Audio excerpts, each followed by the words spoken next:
Customs enforcement की star city mobile market सदर में कार्रवाई है।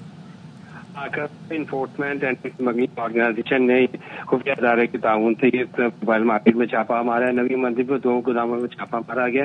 डिप्टी कलेक्टर रजा नकवी का कहना था कि यहाँ से भारतीय रात गुटखा फ्लेवर वेब फ्लेवर हजारों की तादाद में मोबाइल और टैबलेट बरामद हुए हैं। भारतीय ताकता थे और दीगर इलेक्ट्रॉनिक का सामान बरामद हुआ है, जिसमें एयरपोर्ट वगैरह है और मोबाइल एसेसरी शामिल है। तर्जमान कस्टम इरफान अली का भी कहना था कि इस सिलसिले में तमाम सामान को जब्त करके एसओ के गोदाम में मुंतकिल कर दिया गया। अभी इसकी इन्वेंट्री मुकम्मल नहीं हुई है। मुकम्मल सामान की जांच पड़ताल की जा रही है और उसमें मजीद सामान निकलेगा और इसके अलावा इस सिलसिले में तफ्तीश के लिए टीम भी तश्कील दे दी गई है।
Sure.